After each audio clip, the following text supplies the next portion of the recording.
राजस्थान, मध्य प्रदेश और छत्तीसगढ़ में भाजपा की प्रचंड जीत के बाद अब मुख्यमंत्रियों का शपथ ग्रहण भी हो चुका है। लेकिन इसके साथ ही एक नया विवाद भी पैदा हो गया है। वो है मुख्यमंत्रियों के साथ दो उप मुख्यमंत्रियों का शपथ लेना। दरअसल कोर्ट में याचिका दायर कर उप मुख्यमंत्रियों की शपथ को ही असंवैधानिक बताया गया है। इस याचिका में बताया गया है कि इस तरह का कोई पद ही हमारे संविधान में नहीं है, तो फिर इसकी शपथ कैसे दिलाई जा सकती है। इस याचिका में उनकी नियुक्ति को रद्द करने की मांग की गई है, जिसके बाद फिर से एक नई बहस उप मुख्यमंत्री पद को लेकर शुरू हो गई है। इस वीडियो में आज हम आपको बताएंगे कि आखिर पूरा विवाद क्या है और क्या सच में संविधान में इस पद का कोई प्रावधान है। तो पहले आपको पूरा विवाद क्या है वो बताते हैं। राजस्थान में नई सरकार का गठन होते ही विवाद शुरू हो गए। 15 दिसंबर को भजनलाल शर्मा के मुख्यमंत्री पद की शपथ लेने के साथ ही दिया कुमारी और डॉक्टर प्रेमचंद बैरवा ने उप मुख्यमंत्री पद की शपथ ली थी। दोनों डिप्टी सीएम के शपथ लेने के बाद ही विवाद शुरू हो गया। एडवोकेट ओम प्रकाश सोलंकी ने राजस्थान हाईकोर्ट में याचिका लगाकर दिया कुमारी और डॉक्टर प्रेमचंद बैरवा की नियुक्ति को चुनौती दी है। सोलंकी का कहना है कि संविधान में उप मुख्यमंत्री का कोई पद नहीं है, तो इस पद की शपथ कैसे ले ली गई। इसके लिए शपथ लेना और कार्यभार संभालना असंवैधानिक हुआ। याचिका पर सुनवाई की तारीख आगामी दिनों में तय होगी। दिया कुमारी और डॉक्टर प्रेमचंद बैरवा की नियुक्ति को चुनौती देने वाले एडवोकेट ओम प्रकाश सोलंकी का कहना है कि संविधान में डिप्टी सीएम के पद का कोई प्रावधान ही नहीं है। इसके बावजूद भी राजस्थान में दिया कुमारी और डॉक्टर प्रेमचंद बैरवा ने डिप्टी सीएम के नाम की शपथ ले ली। राजस्थान सरकार में उप मुख्यमंत्री पद पर नियुक्त किए गए दिया कुमारी जी एवं प्रेमचंद बैरवा जी के उप मुख्यमंत्री पद को चुनौती दी गई है, क्योंकि उप मुख्यमंत्री के पद का संविधान में कहीं कोई उल्लेख नहीं है। केवल मात्र राजनीतिक पद है जो कि असंवैधानिक है। ये कानूनी तौर पर गलत है। सोलंकी ने कहा कि जिस पद का संविधान में उल्लेख ही नहीं है, उस पद की शपथ कैसे ली जा सकती है। डिप्टी सीएम राजनीतिक पद हो सकता है, लेकिन संवैधानिक पद नहीं है। ऐसे में माननीय उच्च न्यायालय में याचिका लगाकर दिया कुमारी और डॉक्टर प्रेमचंद बैरवा की नियुक्ति रद्द करने की मांग की गई है।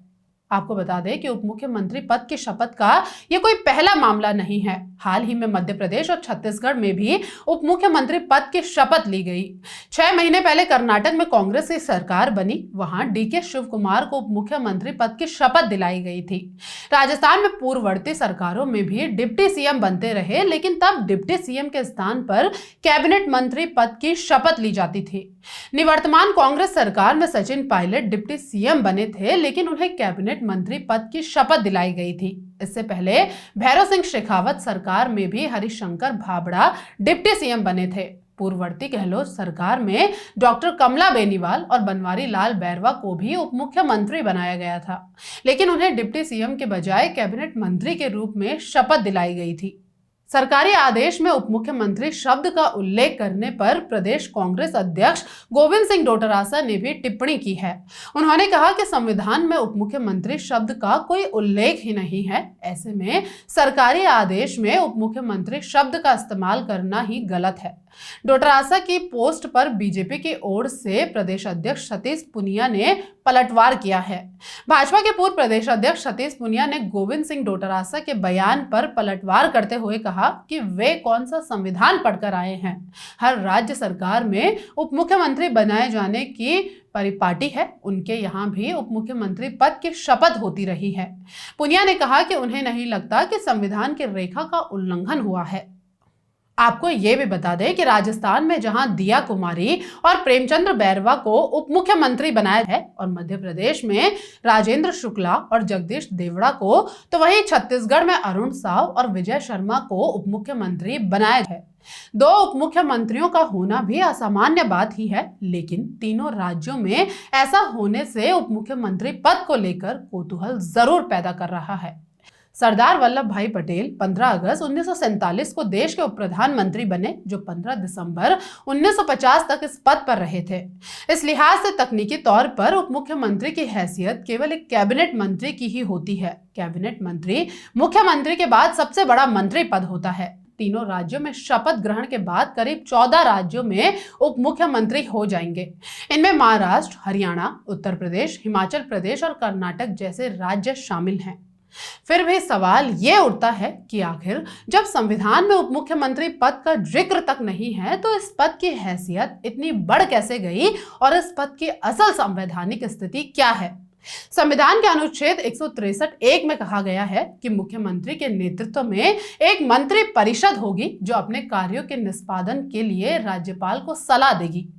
164 में भी मुख्यमंत्री और उनकी मंत्री परिषद के बारे में विस्तार से बताया गया है, लेकिन उप मुख्यमंत्री पद का कोई नाम नहीं मिलता है। उप मुख्यमंत्री पद को चुनौती देने के संबंध में पहले भी अलग अलग राज्यों में याचिकाएं दाखिल हुई थी। ये याचिकाएं सुप्रीम कोर्ट तक भी पहुंची, लेकिन सुप्रीम कोर्ट ने इन याचिकाओं को खारिज कर दिया। इससे पहले कर्नाटक, पंजाब, हरियाणा और बॉम्बे हाईकोर्ट में भी इस तरह की याचिकाएं खारिज हो चुकी हैं। कोर्ट के मुताबिक संविधान के अनुच्छेद 164(3) के तहत डिप्टी सीएम पद की शपथ दिलाई जा सकती है। ऐसा करना संविधान के प्रावधानों का उल्लंघन नहीं है। संविधान के अनुच्छेद 163(1) में लिखा गया है कि राज्यपाल को संविधान के अनुसार फैसले करने और सलाह देने के लिए सीएम के नेतृत्व वाली एक मंत्री परिषद होगी। वहीं संविधान के अनुच्छेद 164(3) के तहत डिप्टी सीएम के पास केवल वे ही शक्तियां होती हैं जो एक मंत्री के पास होती हैं। ऐसे में यह पद केवल एक राजनीतिक नियुक्ति भर है। संविधान की नजर में वो केवल एक मंत्री है। संविधान के आर्टिकल 164 में मुख्यमंत्री और मंत्रियों की शपथ को लेकर कई नियम तय किए गए हैं। आर्टिकल 164(1) के अनुसार मुख्यमंत्री की नियुक्ति राज्यपाल द्वारा की जाएगी और अन्य मंत्रियों की नियुक्ति राज्यपाल द्वारा मुख्यमंत्री की सलाह पर की जाएगी। जितने भी लोग मंत्री पद की शपथ लेंगे वो मुख्यमंत्री की सलाह पर बनाए जाएंगे। हालांकि उन्हें भी राज्यपाल की ओर से शपथ दिलाई जाएगी। अनुच्छेद 164(2) के अनुसार राज्य मंत्री परिषद राज्य की विधानसभा के प्रति सामूहिक रूप से उत्तरदायी होगा। साथ ही अनुच्छेद 164(3) में कहा गया है कि किसी मंत्री द्वारा पद ग्रहण करने से पहले राज्यपाल तीसरी अनुसूची में इस प्रयोजन के लिए दिए गए प्रारूपों के अनुसार उसको पद और गोपनीयता की शपथ दिलाएगा। अब ये मामला एक बार फिर कोर्ट में पहुंच चुका है। क्या इस बार कोर्ट पूर्व के आदेशों के उलट कोई फैसला दे सकता है? ये देखने वाली बात होगी। फिलहाल इस वीडियो में बस इतना ही। आपकी इस पर क्या राय है हमें कमेंट सेक्शन में जरूर बताएं। बाकी देश के असल मुद्दों और पर्दे के पीछे चल रही राजनीति के खेल से जुड़ी सभी खबरों के लिए आप हमें YouTube पर सब्सक्राइब करें। DSR अनकट के फेसबुक पेज पर जाकर भी आप हमें फॉलो कर सकते हैं। नमस्कार।